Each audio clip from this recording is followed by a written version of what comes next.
अगर आप अपने लक्ष्य को प्राप्त करने में असफल हो जाते हैं, अगर आप अपने लक्ष्य को प्राप्त करने में असफल हो जाते हैं, तो अपनी रणनीति बदलिए, अपना लक्ष्य नहीं।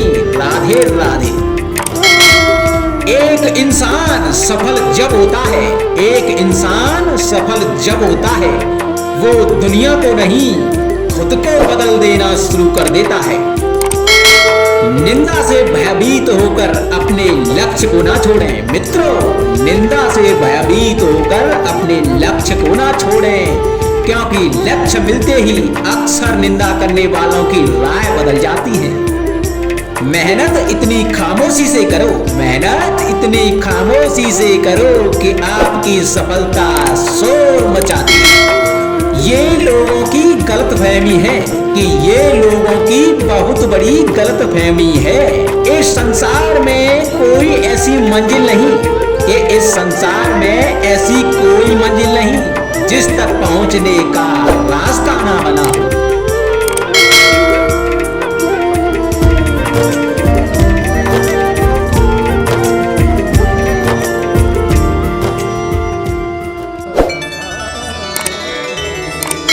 संगति या साथ, मित्र और साथी मनुष्य के व्यक्तित्व के लिए सबसे महत्वपूर्ण होते हैं।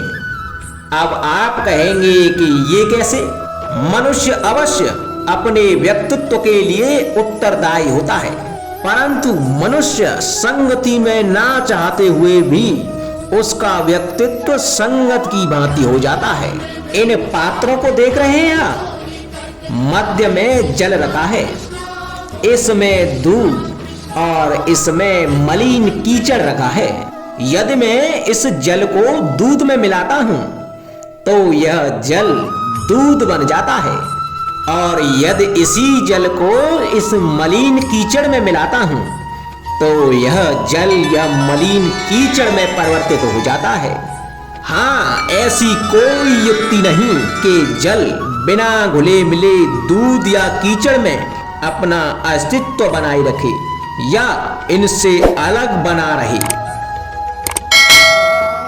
और ठीक ऐसा ही मनुष्य के जीवन में भी होता है कि यदि एक गुणहीन व्यक्ति गुणवानों की संगत में बैठे तो उसे भी गुणवान समझा जाता है, सम्मान का पात्र समझा जाता है।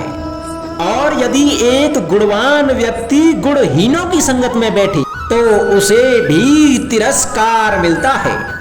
इसलिए अपने जीवन में संगति सोच समझकर सावधानी से चुनिएगा।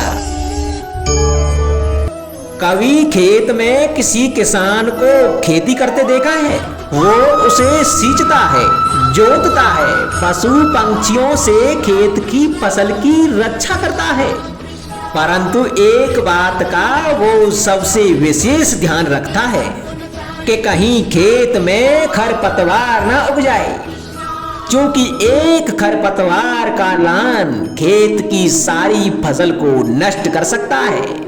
ठीक उसी प्रकार यदि वंश की कोई संतान खोटी निकल जाती है तो वह समूचे वंश का सर्वनाश कर देती है। इसीलिए संतान के लालन पालन में ध्यान देना आवश्यक होता है, क्योंकि संतान वो फसल होती है जो वंश की आने वाली पीढ़ी को महान बना सकती है या फिर वंश का पतन भी कर सकती है।